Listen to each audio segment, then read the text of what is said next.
जुड़ी कुछ बड़ी खबरें दिखाते हैं। नमस्कार, मैं हूं अमित सिंह। आप देख रहे हैं नेक्स्ट इन महाराष्ट्र, एक विशेष बुलेटिन जो आपके लिए देश की आर्थिक राजधानी से जुड़ी सभी ताजा खबरें लेकर आता है। आइए नजर डालते हैं इस हफ्ते महाराष्ट्र की बड़ी सुर्खियों पर।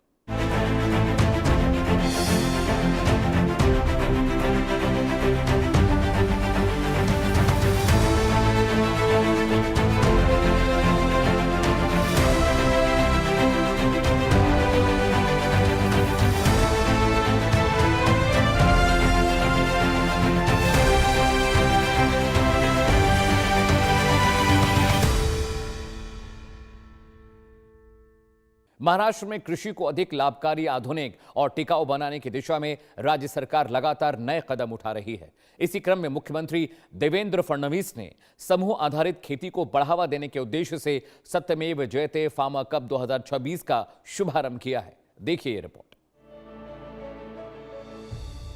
महाराष्ट्र के मुख्यमंत्री देवेंद्र फडणवीस तथा प्रसिद्ध अभिनेता आमिर खान ने राज्य में सामूहिक समूह खेती को प्रोत्साहित करने के उद्देश्य से सत्यमेव जयते फार्मर कप 2026 का शुभारंभ किया।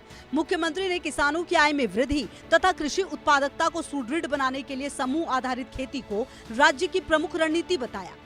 मुख्यमंत्री ने कहा कि समूह आधारित खेती आधुनिक कृषि तकनीकों तथा ज्ञान के आदान प्रदान से खेती की लागत में कमी लाई जा सकती है, उत्पादकता बढ़ाई जा सकती है तथा किसानों की आय में उल्लेखनीय वृद्धि सुनिश्चित की जा सकती है। मुख्यमंत्री ने कृषि में सतत एवं वैज्ञानिक पद्धतियों को अपनाने पर बल देते हुए कहा कि किसान समूहों के माध्यम से आधुनिक तकनीकों का व्यापक उपयोग कृषि को अधिक लाभकारी एवं टिकाऊ बनाएगा तथा राज्य की ग्रामीण अर्थव्यवस्था को नई मजबूती प्रदान करेगा।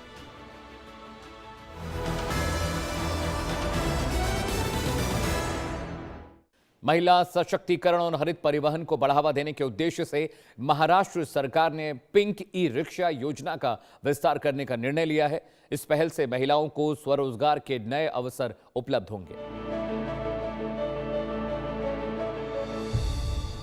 महिला उद्यमिता को प्रोत्साहित करने तथा सुरक्षित एवं हरित सार्वजनिक परिवहन व्यवस्था को सुदृढ़ बनाने के उद्देश्य से महाराष्ट्र सरकार ने पिंक ई रिक्शा योजना के विस्तार की घोषणा की है। इस पहल के माध्यम से महिलाओं को स्वरोजगार के नए अवसर उपलब्ध कराए जाएंगे। वर्ष 2024 में पुणे, नासिक, नागपुर, अहिल्यानगर, अमरावती, छत्रपति संभाजीनगर, कोल्हापुर तथा सोलापुर सहित 8 प्रमुख शहरों में प्रारंभ की गई इस पायलट योजना का अब राज्य के विभिन्न नगर परिषद क्षेत्रों तक विस्तार किया जाएगा। योजना के प्रभावी क्रियान्वयन के लिए लाइसेंस, बैंकिंग एवं प्रशिक्षण प्रक्रियाओं में विभिन्न विभागों के मध्य समन्वय स्थापित किया जा रहा है। वर्तमान में 130 पिंक ई रिक्शा सफलतापूर्वक संचालित हो रहे हैं तथा सरकार निर्धारित वार्षिक लक्ष्य प्राप्त करने के लिए वितरण प्रक्रिया में तेजी ला रही है।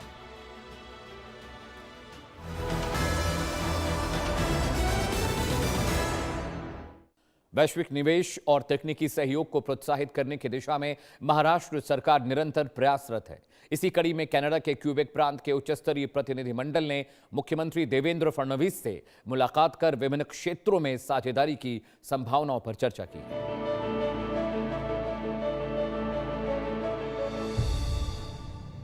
कनाडा के क्यूबेक प्रांत के अंतर्राष्ट्रीय मामलों के मंत्री क्रिस्टोफर स्टीक के नेतृत्व में उच्च स्तरीय प्रतिनिधिमंडल ने मुंबई में मुख्यमंत्री देवेंद्र फडणवीस से भेंट कर विभिन्न क्षेत्रों में सहयोग एवं निवेश की संभावनाओं पर विस्तृत चर्चा की।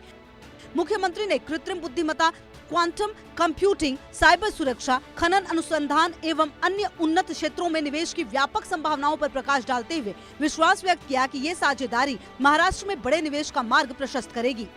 मुख्यमंत्री ने वर्ष 2018 में हुए समझौता ज्ञापनों का उल्लेख करते हुए क्यूबेक के विश्वविद्यालयों को नवी मुंबई स्थित एजू सिटी में विशेष रूप से माइनिंग इंजीनियरिंग के क्षेत्र में परिसर स्थापित करने का आमंत्रण दिया।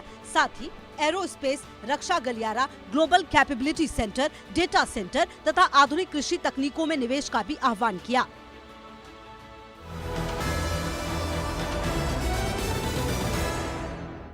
महाराष्ट्र में लगातार हो रही भारी बारिश को देखते हुए राज्य सरकार पूरी तरह सतर्क है। मुख्यमंत्री देवेंद्र फडणवीस ने मॉनसून की स्थिति की समीक्षा करते हुए संबंधित विभागों को आवश्यक दिशा निर्देश जारी किए हैं।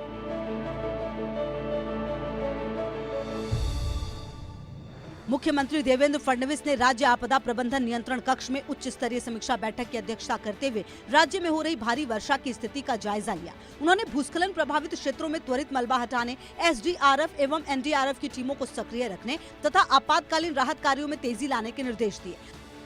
मुख्यमंत्री ने सभी संबंधित विभागों को 24 घंटे सतर्क रहने के निर्देश दिए। उन्होंने बताया, मुंबई एवं तटीय क्षेत्रों में 50 से 70 किलोमीटर प्रति घंटे की रफ्तार से तेज हवाएं, ऊंची ज्वार तथा आगामी दिनों में भारी वर्षा की संभावना है।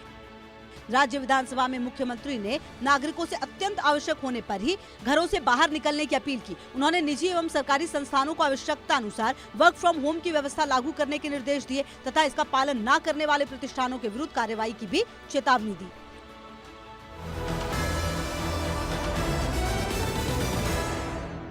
महाराष्ट्र सरकार राज्य की धार्मिक एवं सांस्कृतिक धरोहर के संरक्षण और विकास को विशेष प्राथमिकता दे रही है। इसी क्रम में उप मुख्यमंत्री सुनेत्रा अजीत पवार ने पंढरपुर के श्री विट्ठल रुक्मिणी मंदिर में चल रहे संरक्षण एवं विकास कार्यों का निरीक्षण किया है। महाराष्ट्र के उप मुख्यमंत्री सुनेत्रा अजीत पवार ने पंढरपुर स्थित पवित्र श्री विट्ठल रुक्मिणी मंदिर का दौरा कर मंदिर मास्टर प्लान के अंतर्गत संचालित संरक्षण एवं विकास कार्यों का निरीक्षण किया। इस अवसर पर मंदिर समिति के सदस्य गहीनाथ महाराज आउसेकर ने उप मुख्यमंत्री सुनेत्रा पवार का शॉल एवं श्री विट्ठल रुक्मिणी की प्रतिकीर्ति भेंट कर सम्मान किया।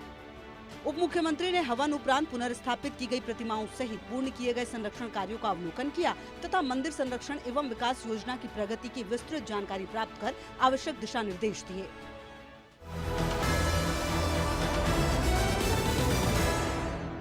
तो ये थी इस हफ्ते महाराष्ट्र की मुख्य और बड़ी खबरें। आप देख रहे हैं हमारा विशेष बुलेटिन नेक्स्ट इन महाराष्ट्र। देश और दुनिया की तमाम बड़ी खबरों के लिए बने रहिए इंडिया न्यूज के साथ।